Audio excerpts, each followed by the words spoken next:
Hello students, welcome to the YouTube channel.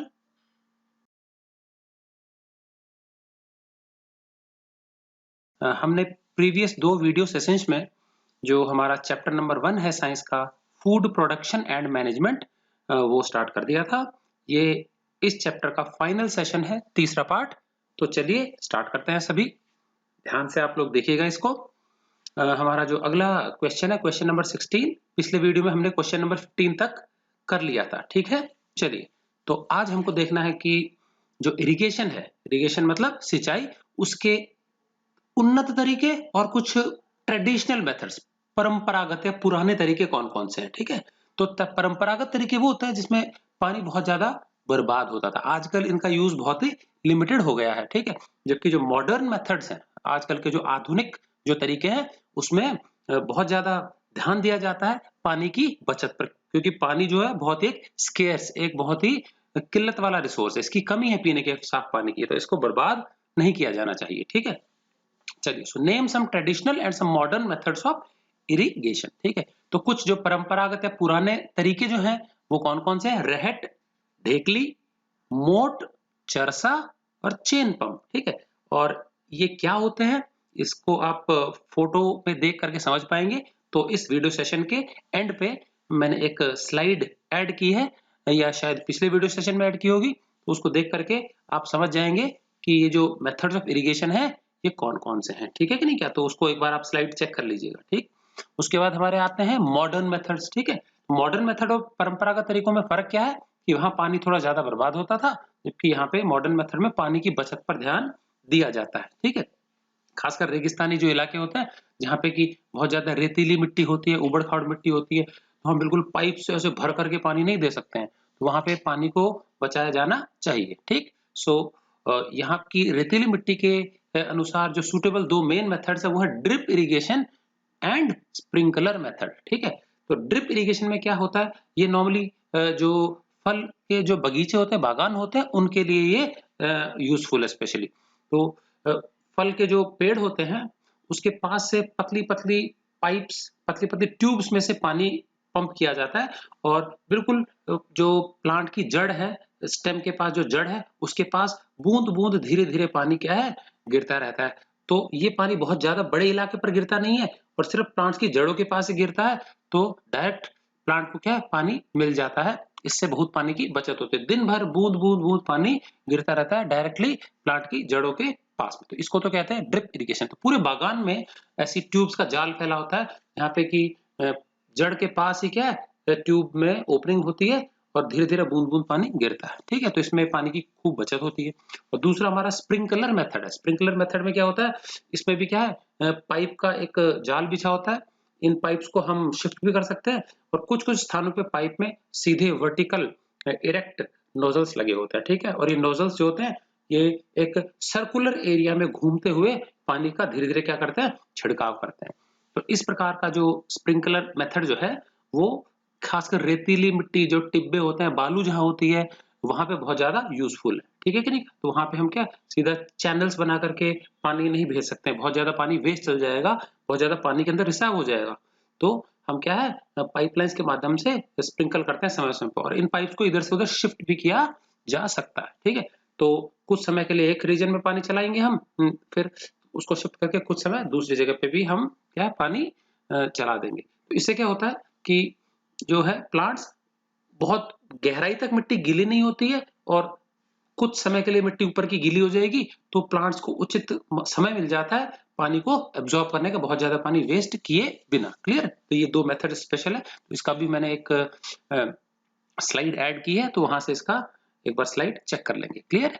चलिए, हमारा question number 17 है, व्हाट इज एनिमल हस्बेंड्री। जब खेती की बात आती है तो खेती अकेले करने से कोई ज्यादा लाभ नहीं होता। अगर खेती के साथ जो किसान है पशुपालन का भी काम करते हैं, तो उससे वो और अधिक लाभ ले सकते हैं, ठीक है। So what is animal husbandry and what are its components. तो एनिमल हस्बेंड्री जो है ये एक कंप्लीट ब्रांच है साइंस की, ये साइंटिफिक ब्रांच है जिसमें कि पूरी पशुपालन से संबंधित जितनी भी जानकारी है उन सब का ध्यान रखा जाता है। पशुपालन से related all the aspects they are taken care of. So what is animal husbandry? It is a branch of agriculture which deals with the management of, किन किन का ध्यान रखना, feeding, breeding, feeding and health care of domestic animals. तो feeding होता है उनके चारे पानी की खाने की व्यवस्था, ठीक है। ब्रीडिंग होता है उनके रिप्रोडक्टिव जो एक्टिविटीज है उनकी ध्यान रखना। फीडिंग होता है उनकी साफ सफाई, उनका जो पर्सनल हाइजीन है जानवरों का, उनके रहने का जो शेड है उसकी साफ सफाई, क्लीनिंग समय समय पे। एंड हेल्थ केयर होता है क्या, यदि जानवर बीमार पड़ जाए तो उसको प्रॉपर्ली ट्रीट करवाना किसी वेटरनरी हॉस्पिटल में, ठीक है। तो ये इसकी कंपोनेंट्स हो गए, क्लियर है। तो वन बाय वन देखते हैं क्या होता है। तो उसमें जो पहला हमारा कंपोनेंट है जरूरी आवश्यकता, वो है फीडिंग। तो क्या होता है feeding? It involves giving proper food and clean drinking water to cattle. जो हमारे पशु हैं दूध देने वाले, उनको उचित मात्रा में पौष्टिक आहार की व्यवस्था करना उनके लिए, और साथ में साफ सुथरा पीने योग्य पानी उनको उपलब्ध करवाना, ये फीडिंग के अंतर्गत आता है, ठीक है। और फूड इंक्लूड्स, और उनके भोजन में क्या क्या होना चाहिए? सबसे पहले रफेज, रफेज होता है सूखा चारा, ठीक है। तो हमारा जो अनाज होता है, बाजरा हो गया, गेहूं हो गया, उससे बाजरा और गेहूं थ्रेशिंग के बाद निकालने के बाद में जो पीछे लेफ्ट ओवर जो ड्राई है बच जाता है, चारा बच जाता है, वही हम पशुओं को खिला सकते हैं, ठीक है कि नहीं क्या। उसके अलावा क्या आता है? फ्रेश ग्रीन ग्रास, या फिर कई बार बारिश का मौसम होता है तो हरी घास मिलने लग जाती है, तो उसी को हम काट करके चॉप करके पशुओं को खिला सकते हैं, ठीक है कि नहीं क्या। तो ये दो तो बल्क में ज्यादा मात्रा में होते हैं। और थोड़ा बहुत पशुओं को जब वो दूध देते हैं, लैक्टेशन पीरियड में होता है, तो उनको थोड़ा कॉन्सेंट्रेट भी दिया जाता है। तो ये जो रफेज है इसमें पोषण कम होता है, इससे जस्ट पेट भरता है, ठीक है। इसकी क्वांटिटी ज्यादा होती है, 10 से 20 केजी डेली का रिक्वायरमेंट हो सकती है। और जो कॉन्सेंट्रेट है उसकी मात्रा थोड़ी क्या रखी जाती है? कम रखी जाती है, ठीक है। तो कॉन्सेंट्रेट के नाम पे हम जानवरों को आटा हो गया, अनाज हो गया, अनाज के कट पीसेस, दलिया हो गया, कोर्स ग्रेन्स, और या फिर ऑयल केक, ऑयल केक होता है खली, खल जो होती है ना ऑयल्स, तो फॉर एग्जांपल सरसों की खल है वो दे सकते हैं हम। जो हमारे कॉटन सीड होते हैं, कॉटन सीड होते हैं, रुई के जो बीज होते हैं ना, जहाँ यहाँ की लोकल लैंग्वेज में इसको हम काकड़े बोलते हैं, वो भी दे सकते हैं हम, ठीक है कि नहीं क्या। तिल जो है, ग्राउंडनट है, उसके हम खली दे सकते हैं ऑयल निकालने के बाद में। तो ये क्या है, हम उनको देते हैं, इससे उनकी जो मिल्क प्रोडक्टिविटी है वो बढ़ती है, मिल्क की क्वालिटी में इंप्रूवमेंट आता है। कॉन्सेंट्रेट ज्यादा देंगे तो मिल्क में फैट कंटेंट इंप्रूव होता है, क्लियर है। चलिए, हमारा जो सेकंड इसमें कंपोनेंट है एनिमल हस्बेंड्री का, वो है ब्रीडिंग। तो ब्रीडिंग का मतलब अभी बताया था मैंने, ब्रीड मतलब होता है नस्ल। तो इसमें नस्ल सुधार का भी काम होता है। वो कैसे? अगर हम रिप्रोडक्टिव एक्टिविटीज जो है उसका कैटल का ध्यान रखेंगे, taking care of reproductive activities of cattle for development of improved variety. तो हर जो है पशुपालक किसान जो चाहता है कि उसका जो पशुधन है उसमें वृद्धि हो। आज उसके पास 4 से 5 अगर बफेलो काउज हैं तो उनकी संख्या भी बढ़े, और अच्छी अच्छी नस्ल के उसके पास और पशुओं की संख्या बढ़े, ठीक है, जिससे कि उसको ज्यादा से ज्यादा मात्रा में मिल्क मिल पाए। तो ब्रीडिंग, तो रिप्रोडक्टिव एक्टिविटीज का ध्यान रखना ये किसान का काम है, ठीक है। तो इसके लिए उसको ट्रेनिंग वगैरह लेनी भी चाहिए। उसके बाद आता है हमारा हीडिंग।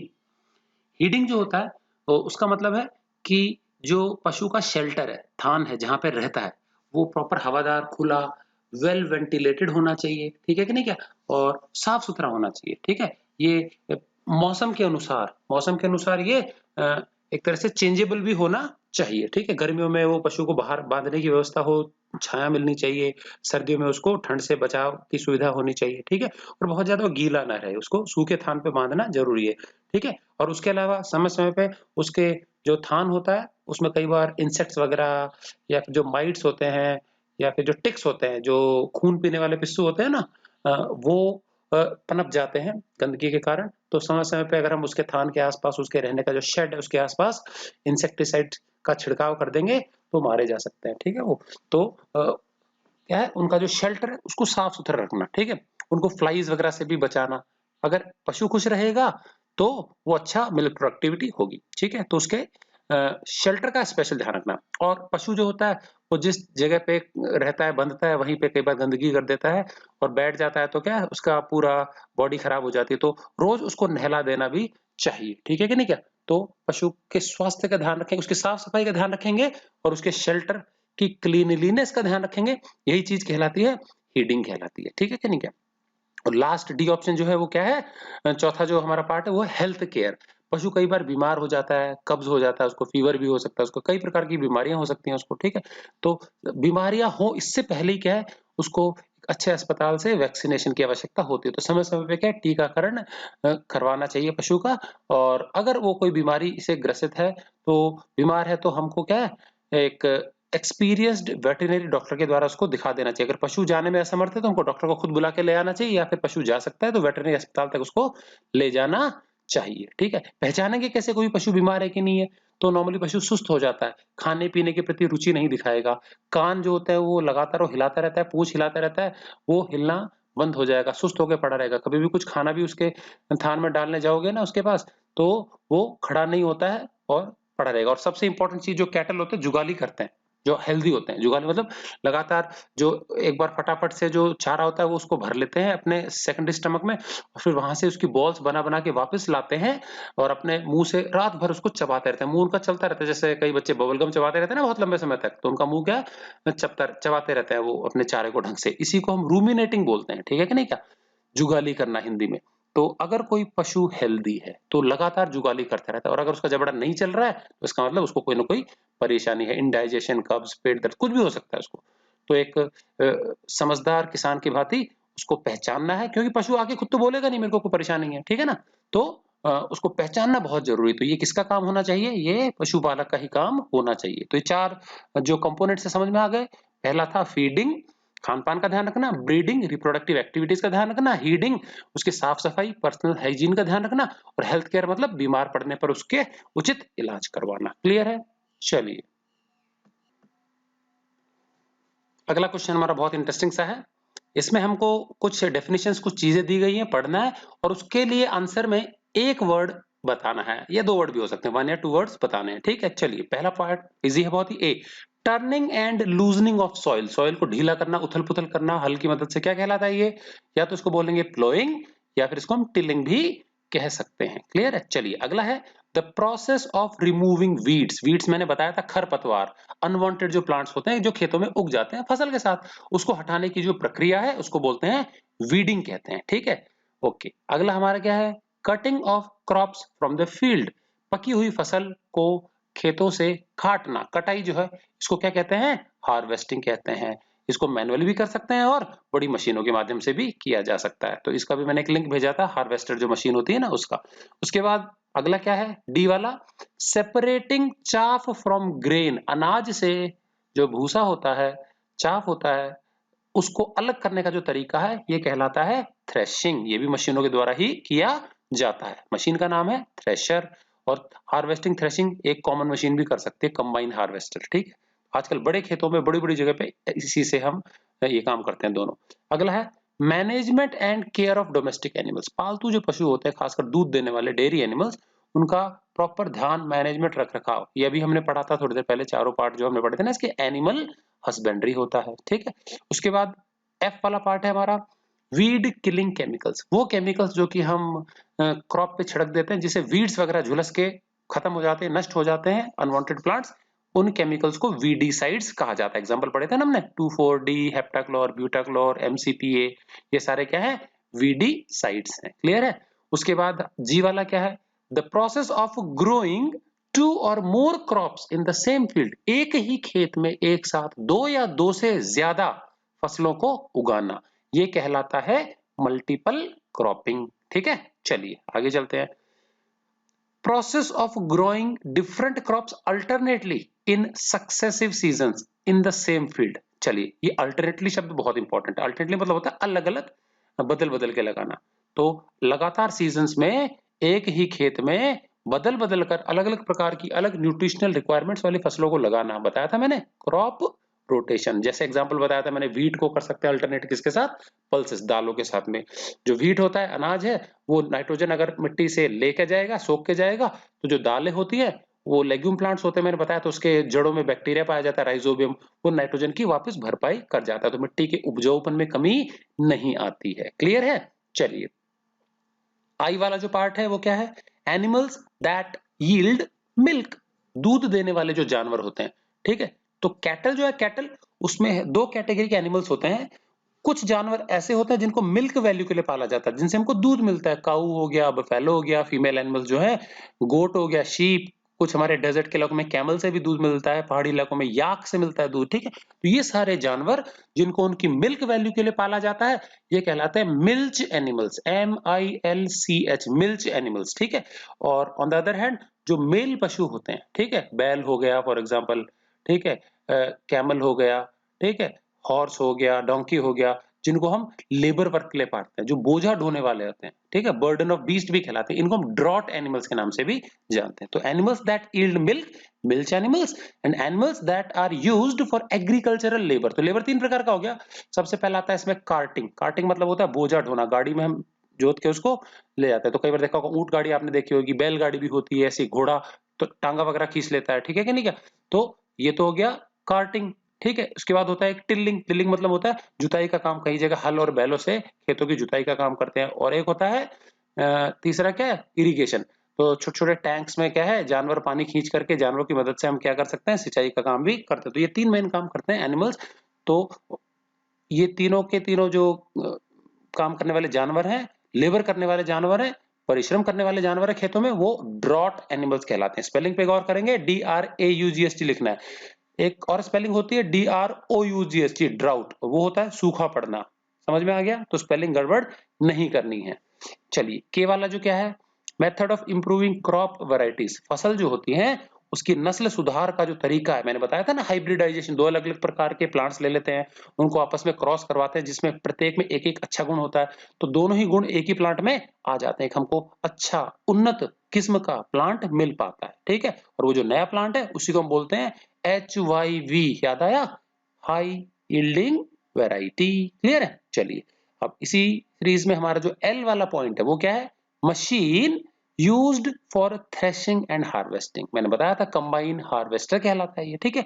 एक ही मशीन है, कॉम्बो मशीन है, जिससे दोनों काम किए जाते हैं। ये फसल की कटाई के साथ साथ उस चाफ को ग्रेन से अलग भी कर देती है, ठीक है। तो इसका भी मैंने एक भेजा था फोटो, आप स्लाइड के एंड में देख लेना, ठीक है। वीडियो के एंड में आ जाएगा आपके पास, नाम लिखा हुआ है उसका। चलिए, अगला हमारा जो क्वेश्चन नंबर 19 है वो क्या है, what are the various types of animals which provide food for human consumption. जब हम बात कर रहे हैं, जो चैप्टर है फूड प्रोडक्शन एंड मैनेजमेंट, तो केवल फसल जो होती है, प्लांट्स होते हैं, उसी से हमको भोजन नहीं मिलता, हमको बहुत सारे जानवरों से भी भोजन मिलता है, ठीक है। तो कौन कौन से वो प्रकार के जानवर है जिनसे हमको खाने के लिए भोजन मिलता है, तो उसको हमको डिस्कस करते हैं, ठीक है। चलिए, पहला हमारा ए पार्ट आता है डेयरी एनिमल्स। स्पेलिंग और करेंगे, डायरी नहीं लिखेंगे, एक आपको स्कूल डायरी भी मिलती है ना, DIARY, तो डेयरी ए पहले आएगा, ठीक है। डेयरी एनिमल्स, ये कौन से एनिमल्स है, ये दूध देने वाले पशु होते हैं, ठीक है। So they provide us milk and are also called milch animals. तो इनको मिल्क वैल्यू के लिए पाला जाता है, ठीक है। तो फीमेल एनिमल्स हैं, ये कौन से हैं, काऊ, गोट, बिफेलो एंड कैमल। इनको कैटल के नाम से भी जाना जाता है। तो अच्छी अच्छी नस्लें हैं खूब सारी। काऊ की हमारे देश में करीब 50 से अधिक नस्लें हैं अच्छी वाली, गोट की हैं 15-18 नस्लें, बिफेलो की हैं 10-12 नस्लें, ठीक है। तो ये अच्छी अच्छी नस्लें हैं। और एक आपको मैं बहुत अच्छी बात बता दूं, पूरे संसार भर में दूध देने वाले जो पशु है, पशुधन जो है ना, पूरे संसार भर में, पूरे संसार के कैटल का 25%, 25% जो हिस्सा है वो सिर्फ हमारे देश में ही है। समझ में आ गया? 25% of the entire world's cattle population it lives in India. समझ में आ गया? और आज के डेट में जो भारत हमारा देश है, वो सबसे बड़ा दूध उत्पादक देश है पूरे वर्ल्ड का, नंबर 1 पे आता है। क्लियर है? चलिए, कुछ साल पहले तक ऐसा नहीं था, लेकिन अब सिचुएशन बदल गई है। क्लियर? सो फ्रॉम मिल्क हमको क्या क्या मिल जाता है, तो दूध मिलेगा इन एनिमल से, और दूध से हम क्या कर सकते हैं, कई प्रकार के मिल्क प्रोडक्ट्स बना सकते हैं। तो क्या क्या होते हैं उस मिल्क प्रोडक्ट में, बटर आ गया, मक्खन, चीज, चीज मतलब होता है पनीर, प्रोटीन रिच है ये। कंडेंस्ड मिल्क, ये कंडेंस्ड मिल्क जो होता है बिल्कुल गाढ़ा क्रीमिश हो जाता है, मीठा condensed milk. For example milk made देखा होगा आपने, कई मिठाइयों में काम आता है वो। घी जो है वो बनता है दूध से। बटर मिल्क मतलब लस्सी हो गया। और कई प्रकार की मिठाइयाँ, छेना वगैरह जो हमारे स्वीट्स बनती है ना, फॉर एग्जांपल रसगुल्ले हो गए, वो इसी से बनते हैं, दूध से, ठीक है। चलिए, सेकंड हमारी जो कैटेगरी है वो है पोल्ट्री बर्ड्स। पोल्ट्री बर्ड्स कौन से होते हैं हमारे, इनसे हमको खाने योग्य एग मिलते हैं, और साथ में क्या मिलता है, मीट। दोनों ही प्रोटीन रिच डाइट होती है, ठीक है। तो इसके लिए क्या पाला जाता है, किन जानवरों को पाला जाता है, हेन है, मुर्गियां, कॉक, मुर्गे हो गए। देन उसके बाद डक, डक मतलब बतख आ गया। टर्की होता है तीतर, ठीक है। तो इनको मीट वैल्यू के लिए पाला जाता है। डक को अंडे और मीट दोनों के लिए पाला जाता है। इसी प्रकार से मुर्गे और मुर्गियां हो गई, ठीक है। चलिए, अभी जो हेन होती है, उसका अंडा तो प्रोटीन रिच होता ही होता है, और उसका जो मीट होता है वो व्हाइट मीट कहलाता है। कई लोग पिग और गोट इनका मीट बहुत ज्यादा यूज करते हैं, रेड मीट। उससे क्या होता है, ट्यूमर्स वगैरह होने के चांसेस शरीर में ज्यादा रहते हैं, तो ये उससे कहीं ज्यादा इजीली डाइजेस्टेबल और हेल्दी होता है। इसका मीट, पोल्ट्री बर्ड्स का मीट, ठीक है। तो इसी को हम व्हाइट मीट के नाम से जानते हैं, गोट के मीट को हम रेड मीट बोलते हैं, ठीक है। ओके जी। नेक्स्ट हमारा तीसरा पार्ट है मीट गिविंग एनिमल्स कौन से होते हैं। तो मीट गिविंग एनिमल्स में मेनली हमारे क्या, गोट आते हैं, ठीक है, मेल गोट्स जो होते हैं नॉर्मली। उसके अलावा पिग्स आते हैं, कई कंट्रीज में पिग्स को भी क्या रियर किया जाता है फूड वैल्यू के लिए। शीप, भेड़े हो गई, एंड ब्रॉयलर, ब्रॉयलर हो गया वही मेल कॉक्स जो हमारे मुर्गे हैं, उन्हीं को हम क्या ब्रॉयलर भी कहते हैं, ठीक है। तो इनसे मीट मिलता है खाने के लिए। बहुत सारी पॉपुलेशन फूड के रूप में, प्रोटीन रिच डाइट के रूप में मीट को यूज करती है, ठीक है। और अगला है हमारा aquatic animals, D part. Aquatic मतलब होता है पानी में रहने वाले जीव जंतु। तो नॉर्मली समुद्रों में, नदियों में बहुत सारे ऐसे जानवर हैं जिनको मीट वैल्यू के लिए पाला जाता है या फिर डायरेक्टली वहां से कैच कर लेते हैं, तो इनसे भी प्रोटीन रिच डाइट हमको मिलती है। तो मैनी एक्वेटिक एनिमल्स मतलब पानी के जीव, दे प्रोवाइड अस प्रोटीन रिच फूड। तो क्या क्या आ जाता है इसमें, फिश, कई प्रकार की मछलियां आती हैं, अभी हम नीचे देखेंगे कुछ अच्छी वैरायटीज के नाम, ठीक है। प्रॉन, प्रॉन एक प्रकार का जीव है, समुद्र में पाया जाता है। उसके अलावा लॉबस्टर्स, ये भी समुद्री जीव है। Oysters, OYSTERS, oysters, mussels, crabs, oyster में सीपी होती है, सीपी, इसके अंदर मोती भी बनता है, और जो जीव होता है वो फूड वैल्यू के लिए यूज कर सकते हैं। क्रैब, केकड़े हो गए, ठीक है, श्रिम्प्स, ये सारे समुद्री जीव हैं, ठीक है। अब among this fish are most important, इनमें सबसे ज्यादा, बाकियों को तो ढूंढना पड़ता है, समुद्र के तल पे ज्यादा मिलते हैं, लेकिन ये जो मछलियां हैं ये पूरे समुद्र में भरपूर मिल जाती है। सारी खाने योग्य नहीं होती, लेकिन कुछ इंपॉर्टेंट जो मछलियां हैं वो है, कुछ फ्रेश पानी में भी मिलती हैं और कुछ खारे पानी में मिलती हैं। तो फिश में भी फ्रेश वाटर और मैराइन, ठीक है। तो कुछ खाने योग्य जो मछलियां हैं उसके नाम नीचे बताने जा रहा हूं। तो कुछ इसमें से मीठे पानी की है, नदियों में मिल रही है, तालाब में मिलती हैं, और बाकी क्या है, खारे पानी की मछलियां हैं। तो हमारी जो फ्रेश वाटर फिश है वो है रोहू, कैटला, मृगल, मैकेरल, सिंघाड़ा, ये कुछ मेन मेन मछलियां हैं जो कि मीठे पानी की मछलियां हैं, ठीक है। ये ज्यादा महंगी होती हैं प्राइस में। और जो खारे पानी की मछलियां हैं वो कौन कौन सी है, पोम्फ्रेट, हिल्सा, सार्डीन और ईल, ये खारे पानी की मछलियां। तो इनको तो हम समुद्रों में जाके सीधे ही पकड़ लेते हैं, और बाकी है इनको आर्टिफिशियल तालाब में पाला भी जा सकता है, और नदियों में, पॉन्ड्स में जाके कैच भी किया जा सकता है। तो प्रोटीन रिच डाइट है ये। उसके बाद एक और जीव है हमारी हनी बी, ठीक है। ये हनी बीज बहुत इंपॉर्टेंट जीव हैं, बहुत ही मेहनती ये इंसेक्ट है। दे provide us with honey and B wax, क्या मिलता है इनसे हमको खाने के लिए, हनी, शहद मिलता है, और उनका जो है मोम वो भी मिलता है। तो मोम से उनका जो वैक्स है उससे कई प्रकार के क्रीम्स वगैरह, दवाइयां वगैरह बनती हैं। एंड जो हनी है वो भी कई दवाइयों में काम आता है, स्किन टोनर के रूप में काम में आता है, ठीक है कि नहीं, कन्फेक्शनरी मिठाइयां बनाने के भी काम में आता है हनी। डायबिटीज पेशेंट इसको यूज कर सकते हैं, ठीक है कि नहीं, स्किन को ग्लो देने में काम आता है ये, ठीक है। तो रियरिंग ऑफ हनी बीज, और मधुमक्खियां का जो पालन है हनी और बी वैक्स प्राप्त करने के लिए बड़े पैमाने पे, इसी को हम क्या बोलते हैं, एपीकल्चर। अब एपीकल्चर क्यों बोलते हैं, कल्चर मतलब होता है पालना, और एपी इसलिए लगाया है क्योंकि जो मधुमक्खी है उसका साइंटिफिक नेम है एपिस, APIS। चार मेन वैरायटीज होती हैं इसकी, Apis mellifera, Apis indica, Apis dorsata and Apis florea, ठीक है। तो एपिस शब्द इसका साइंटिफिक नेम है, तो लैटिन भाषा का, और वहीं से ये लिया गया एपीकल्चर, क्लियर है। तो ये था हमारा क्या, मेन मेन एनिमल्स जिनसे हमको किसी न किसी रूप में फूड मिलता है। चलिए अब हम देख लेते हैं difference between manures and fertilizers. ये बहुत इंपॉर्टेंट क्वेश्चन है, कई बार एग्जाम में पूछा जाता है कि मैन्योर और फर्टिलाइजर में क्या अंतर है। तो देख लेते हैं मैन्योर होता क्या है। मैन्योर गोबर से बनने वाली खाद है, कंपोस्ट है, जो कि खेतों में ही बना ली जाती है, ठीक है, ये सबको पता है। गांव में जो भी पशुपालक होते हैं तो जो भी जानवरों का गोबर आता है वो एक पर्टिकुलर जगह डंप कर देते हैं, और वो कुछ समय के बाद, सड़ने के बाद अपने आप ही क्या है वो खाद में कन्वर्ट हो जाता है, ठीक है, खेतों में यूज करते हैं उसको। और फर्टिलाइजर क्या होते हैं, ये वो केमिकल्स होते हैं, केमिकल खाद है, जो कि रस, इसको हम उर्वरक बोलते हैं, एक्चुअल में खाद नहीं बोलते, उर्वरक बोलते हैं, ठीक है। तो रासायनिक उर्वरक ये फैक्ट्रीज में ही बनाए जाते हैं। तो इन दोनों में क्या डिफरेंस है बेसिक, वो देख लेते हैं बारी बारी।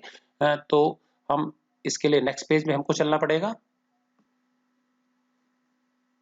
चलिए, तो लेफ्ट साइड वाला कॉलम मैन्योर का है, राइट साइड वाला फर्टिलाइजर का है, क्लियर है। चलिए मैन्योर के बारे में देख लेते हैं। प्रिपेयर्ड इन फील्ड्स, ये स्पेलिंग गलत हो गई है, FEEDS, इसको FIELDS, फील्ड्स कर लेंगे। फील्ड मतलब होता है खेत, ठीक है। तो इसको कहां बनाया जाता है, खेतों में बनाया जाता है। जबकि जो फर्टिलाइजर्स हैं उनको कहाँ बनाया जाता है? फैक्ट्री में ही बनाया जाता है। ये खेत में तैयार हो जाती हैं, गोबर को डंप कर देते हैं एक पर्टिकुलर जगह पे, जबकि वो फैक्ट्री में बनाया जाता है। उसको फील्ड कर लेंगे फर्स्ट वर्ड में, FIELDS, फील्ड्स। क्लियर है?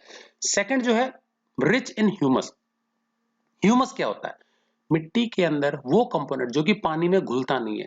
तो ये प्लांट और एनिमल्स के डेड रिमेन्स से बनता है, इनसॉल्युबल है। लेकिन ये क्या है? नमी को सोखने में बहुत इंपॉर्टेंट है। इससे क्या मिट्टी जल्दी से सूखती नहीं है। तो ह्यूमस का पता कैसे लगेंगे? अगर आप एक मुट्ठी मिट्टी ले लें, उसको मग में पानी लेकर के उसमें डाल दें, तो मिट्टी जो इनऑर्गेनिक पार्ट है वो तो सब नीचे डूब जाएगा। जो भी पार्ट इनसॉल्युबल वाला तैर के ऊपर आ जाए पानी में, वो सब ह्यूमस होता है। समझ में आ गया? तो ह्यूमस जो होता है पानी में इनसॉल्युबल होता है। क्लियर है? तो जो गोबर का जो खाद है, मैन्योर है, वो भरपूर होता है ह्यूमस से। ठीक है? जबकि जो फर्टिलाइजर्स होते हैं उसके अंदर बिल्कुल भी कोई भी ह्यूमस नहीं होती है। ठीक है? तो ह्यूमस क्या है? Dead remains of plants and animals, और ये भरपूर होता है मैन्योर में, जबकि उसमें नहीं होता। तो इससे क्या वाटर होल्डिंग कैपेसिटी इंप्रूव होती है मिट्टी की, जबकि फर्टिलाइजर से कुछ फर्क नहीं पड़ता मिट्टी पे। ठीक है? तो उसकी पानी को धारण करने की या रोकने की क्षमता पे। तीसरा हमारा पार्ट है डाइल्यूट सोर्सेज ऑफ न्यूट्रिएंट्स। इसका अर्थ क्या है समझते हैं। मैन्योर जो होता है और जो हमारी गोबर की खाद है, डाइल्यूट सोर्स का मतलब होता है कि बहुत ज्यादा क्वांटिटी अगर हम मैन्योर ले लेंगे तो उसमें न्यूट्रिएंट की मात्रा कम होती है। बोरा भर के ले लेंगे तो न्यूट्रिएंट्स उसमें क्या मिलेंगे? कम मिलेंगे। ऑन द अदर हैंड जो हमारे फर्टिलाइजर होते हैं, वो छोटा सा कट्टा ले लोगे तो उसमें बहुत ज्यादा न्यूट्रिएंट्स पैक होते हैं। तो इसका मतलब जो मैन्योर है उसमें ज्यादा वेट में, ज्यादा मात्रा में कम न्यूट्रिएंट्स, और इसमें क्या है? उल्टा है, कम मात्रा में कम जगह में ज्यादा न्यूट्रिएंट्स ठूस ठूस के पैक होते हैं। बिल्कुल ठीक है? तो डाइल्यूट सोर्सेज मतलब इसमें न्यूट्रिएंट्स की कमी है, वजन ज्यादा लेना पड़ेगा, न्यूट्रिएंट कम मिलेंगे, उसमें न्यूट्रिएंट्स ज्यादा मिल जाएंगे कम जगह में। ठीक है? फिर फोर्थ पॉइंट क्या है हमारा? Contain a large number of nutrients in small quantity. जो मैन्योर होता है उसमें कई लगभग 16 प्रकार के न्यूट्रिएंट्स होते हैं। थोड़े थोड़े थोड़े थोड़े मिक्सचर होता है सबका। ठीक है कि नहीं? का ऐसा नहीं कि कोई एक न्यूट्रिएंट ज्यादा कम, ऐसे मिक्सचर होता है सबका, थोड़े थोड़े होते हैं लेकिन कई प्रकार के। जबकि जो केमिकल फर्टिलाइजर होते हैं वो न्यूट्रिएंट स्पेसिफिक होते हैं, एक पर्टिकुलर प्रकार का ही न्यूट्रिएंट उसमें देखने को मिलेगा। तो नॉर्मली जो प्लांट्स होते हैं उसके मेन न्यूट्रिएंट्स जो होते हैं वो होते हैं हमारे NPK। N मतलब नाइट्रोजन, P मतलब फास्फोरस, K मतलब पोटेशियम। ठीक है कि नहीं? क्या तो नाइट्रोजन, फास्फोरस और पोटेशियम। तो कुछ फर्टिलाइजर ऐसे हैं जिसमें सिर्फ नाइट्रोजन ही होता है, यूरिया इसका एग्जांपल हो गया। कुछ ऐसे होते हैं जिसमें सिर्फ फॉस्फेट ही होता है, सुपर फॉस्फेट एग्जांपल हो गया, फास्फोरस होता है। और कुछ ऐसे होते हैं जिसमें सिर्फ और सिर्फ क्या होता है? पोटेशियम होता है, पोटेशिक फर्टिलाइजर उनको बोलते हैं। तो एक आधा न्यूट्रिएंट ही उसमें बहुत ज्यादा होता है या सिर्फ वही होता है, और जबकि मैन्योर होता है उसमें कई न्यूट्रिएंट्स का मिक्सचर होता है। क्लियर है? सो ये स्मॉल क्वांटिटी में बहुत सारे न्यूट्रिएंट्स हैं, इसमें एक ही प्रकार का न्यूट्रिएंट होता है। ठीक है? तो जैसी आवश्यकता उसी प्रकार से हम न्यूट्रिएंट खरीद के ला करके, ये फर्टिलाइजर खरीद के ला के मिट्टी में अप्लाई करते हैं क्रॉप के हिसाब से। ठीक है? उसकी रिक्वायरमेंट के हिसाब से। फिर पांचवा क्या पॉइंट है हमारा? जो मैन्योर होते हैं वो, क्योंकि मैंने बताया था ह्यूमस रिच है वो, तो मैन्योर अगर हम खाद मिला देते हैं गोबर वाला मिट्टी में तो पानी में तो घुलता नहीं है, और जबकि घुलता नहीं है तो उसको यूज करने के लिए पता है बहुत लंबा समय लगता है। तो मैन्योर के अंदर खूब सारे माइक्रो ऑर्गेनिजम्स होते हैं, वो धीरे धीरे उसको सड़ाते रहते हैं, डिकम्पोज करते रहते हैं, उसको वाटर सोल्यूबल बनाते हैं। तो आज अगर हम कोई मैन्योर डालते हैं तो 3-4 साल में पूरी तरह से वो यूज हो पाता है। समझ में आ गया?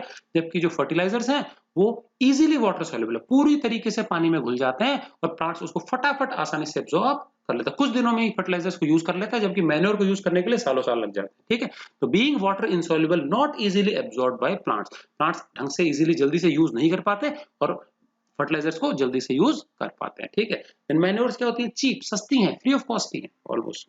जो पशुपालक है उनके लिए तो फ्री है, और किसी को खरीदना भी होता है तो ट्रॉली भर के लिए मुश्किल से 500-700 रुपए में आराम से खरीद सकता है। जबकि जो फर्टिलाइजर होता है उसका अगर एक 50 किलो का कट्टा भी लेना है तो वो भी 500-600 रुपए का आएगा। इसका मतलब वो कॉस्टली है, वो सस्ते होते हैं। ठीक है? उसके बाद जो मैन्योर होता है, गोबर की खाद, क्योंकि खेतों में ही बनती है, डंप लगा के रखते हैं, तो उसको वहां से उठाना, ट्रैक्टर ट्रॉली में डालना, वहां से ले जाकर के खेतों तक पहुंचाना, खेतों में जगह जगह छोटे छोटे ढेरिया बनाना, फिर उसको फैलाना खेतों मिट्टी के अंदर, काफी डिफिकल्ट जॉब है, समय लगता है इसके लिए, मेहनत लगती है इसके लिए, लेबर लगता है। ठीक है? तो उसका स्टोरेज, रख रखाव, ट्रांसपोर्टेशन, एप्लीकेशन, ये सब क्या है? थोड़ा मुश्किल है।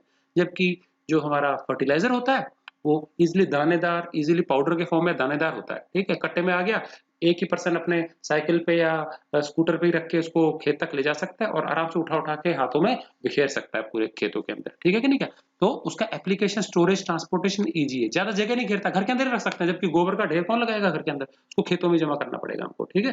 तो उसमें मैन पावर नहीं लगेगा, फर्टिलाइजर को अप्लाई करने में ज्यादा उसमें लगेगा। क्लियर है? तो ये चीज डिफरेंस है। अगला हमारा क्या है? 8वां point, increases water holding capacity of soil. अगर हम मैन्योर डालते हैं खेतों के अंदर तो उससे पानी को जो रोकने की क्षमता है, धारण करने की क्षमता है, वो बढ़ती है। इसका मतलब मैन्योर अप्लाइड फील्ड में हमको इरिगेशन ज्यादा जल्दी नहीं करना पड़ता, मिट्टी जल्दी से सूखती, नमी बरकरार रहती है लंबे समय तक, तो हमको इरिगेशन वाटर की बचत होगी। तो इसी का अगला पॉइंट भी लिखा है मैंने, लेस इरिगेशन इज नीडेड। अगर मैन्योर यूज करते हैं वाटर होल्डिंग कैपेसिटी बढ़ती है, जबकि जो हम फर्टिलाइजर है उससे वाटर होल्डिंग कैपेसिटी पे कोई फर्क नहीं पड़ता है। मिट्टी जैसी वैसी की वैसी रहेगी, उसमें नमी रोकने की क्षमता बढ़ेगी नहीं। और क्योंकि मैंने बताया कि जो फर्टिलाइजर्स होते हैं वाटर सोल्यूबल है इजीली, तो जैसे ही हम फर्टिलाइजर बिखेरते हैं तो हमको तुरंत उसमें पानी देना पड़ेगा, तो इसमें इरिगेशन की ज्यादा आवश्यकता पड़ती है। लेकिन नतीजे फर्टिलाइजर से हमको ज्यादा जल्दी मिलते हैं, मैन्योर से स्लो मिलते हैं, ठीक है। लेकिन मैन्योर जो होता है लंबे समय के लिए जो है मिट्टी के लिए बहुत अच्छे माने जाते हैं, तो बहुत ज्यादा हमको जो फर्टिलाइजर है उसका यूज नहीं करना चाहिए। मिट्टी कुछ समय के बाद में बर्बाद हो जाती है, कुछ साल तो अच्छी प्रोडक्टिविटी मिलती है, लेकिन बाद में धीरे धीरे प्रोडक्टिविटी घटने लगती है। क्लियर है? चलिए अब हम देख लेते हैं हरित क्रांति क्या थी और इसके जनक फादर कौन है। ठीक है, तो हरित क्रांति क्या था हमारे देश में? जब हमारा देश आजाद हुआ उस समय परिस्थितियां बहुत अच्छी नहीं थी, एग्रीकल्चर के मामले में बहुत पिछड़ा हुआ था, पुराने तौर तरीके यूज करते थे। हम इतने भी आत्मनिर्भर नहीं थे कि हम अपने देश के लोगों के लिए भोजन हमारे देश में उत्पादन कर सके। फूड ग्रेन्स हम इंपोर्ट करते थे, खरीदते थे दूसरे देशों से। ठीक है, तो इतना मुश्किल दौर था वो। फिर धीरे धीरे 1970s के बाद का समय, 75-78 के बाद में परिस्थितियां सुधरने लगी। तरह तरह के नए तौर तरीके अपने दूसरे देशों से सीखे। ठीक है, अच्छे बीजों का यूज करना चालू कर दिया, improved methods of cultivation use करना चालू कर दिया हमने। ठीक है, पेस्टिसाइड्स, इंसेक्टिसाइड्स इनका यूज करना चालू कर दिया। ठीक है, और ऐसा हुआ कि 1980 के दशक में लगभग 10 साल का ऐसा गोल्डन पीरियड रहा, जब हमारे देश में लगभग 450 ऐसे डिस्ट्रिक्ट्स हैं पूरे देश में जहां पे कि हमारे जो सीरियल्स है, अनाज है खासकर, उसकी खूब ज्यादा पैदावार, बम्पर पैदावार हो गई। और पहली बार हमारा देश जो है फूड प्रोडक्टिविटी में आत्मनिर्भर हो गया। न केवल हमारे पास खाने योग्य अनाज रहा, बल्कि बहुत सारा अनाज हम स्टॉक करके गोदामों में भी रख पाए, ताकि हम भविष्य में उसको, अगर किसी साल अनाज न उत्पादन हो तो बफर स्टॉक के रूप में उसको यूज भी कर पाए, ये भी हम काम कर पाए। और कुछ और दूसरे जो देश हैं, गरीब देश हैं, उनको हम अनाज भेजने भी लगे, फ्री में सहायता के रूप में भेजते थे और वैसे हम बेचते भी थे। तो पहली बार हम क्या है, एक्सपोर्ट करने में संभव हो पाए। ठीक है, समर्थ हो पाए। तो ग्रीन रिवॉल्यूशन क्या है? Increase in the productivity of food grains, भोजन के या जो फूड ग्रेन्स है, क्रॉप है, specially cereals in our country, तो इसकी जो उत्पादन है, प्रोडक्टिविटी, उसमें खूब ज्यादा वृद्धि हो जाना during the decade of 80s, 80 का जो दशक है, 1980 से लेकर के 1990 के पीरियड के बीच का जो समय, and it became possible by use of. तो क्यों संभव हो पाया ये, क्यों इतना ज्यादा वृद्धि हो गई उत्पादन में? By use of hybrid seed varieties, अच्छी उन्नत किस्में विदेशों से मंगा के हमने वो यूज की। ठीक है, उसके बाद क्या है, मैक्सिको, यूएसए, जापान, इनसे हमने क्या अच्छी अच्छी नस्लों के बीज मंगाए, गेहूं के खासकर। ठीक है, केमिकल फर्टिलाइजर्स के यूज से बहुत तेजी से उत्पादन बढ़ा, and improved methods of cultivation. ठीक है, पेस्टिसाइड्स का यूज हमने बढ़ा दिया। ठीक है, और कल्टीवेशन अच्छे अच्छे उन्नत तौर तरीके, मशीनरी का यूज ज्यादा करने लगे। तो ये जो दौर था ये कहलाया हरित क्रांति, ग्रीन रेवोल्यूशन। ठीक है, और इसको स्टार्ट करने का जो श्रेय है हमारे भारत देश में, वो जाता है डॉक्टर एम.एस. स्वामीनाथन को। तो उन्हीं को हम फादर ऑफ ग्रीन रिवॉल्यूशन कहते हैं। क्लियर है? इसी प्रकार से एक श्वेत क्रांति भी है। श्वेत क्रांति होता है, इसमें क्या है, जो कैटल है उसके पालने पे जोर दिया जाता है, जिससे कि क्या मिल्क प्रोडक्शन में हमारा देश अव्वल हो जाए। तो दूध उत्पादन का जो क्रांति थी वो 2000 और उसके बाद से तेजी से आई है। तो आज हमारा देश क्या है, मिल्क प्रोडक्शन में भी नंबर 1। क्लियर है? तो ये था बच्चों हमारा चैप्टर नंबर 1, जो कि हमने पूरा डिस्कस कर लिया है। आप सभी लोग अच्छे प्रकार से नोट्स बना लेंगे कॉपी में। नोट्स का मतलब है जो आपको स्क्रीन पे दिख रहा है वही क्वेश्चन आंसर लिखने हैं। ठीक है, और ये मैंने सारी चीजें डिस्कस कर दी है। आप हर प्रकार के क्वेश्चन जो टेक्स्ट में आपके दिए हैं, चाहे वो फिल इन द ब्लैंक्स हो, मल्टीपल चॉइस हो, कुछ भी हो, डिफरेंसेस हो, सब कुछ आप इजीली कर पाएंगे अगर आप ये ढंग से तैयार कर लेंगे। क्लियर है? So thank you for watching. इसके बाद हम अपना सेकंड चैप्टर करेंगे। ठीक है, तब तक आप एंजॉय कीजिए लर्न करना।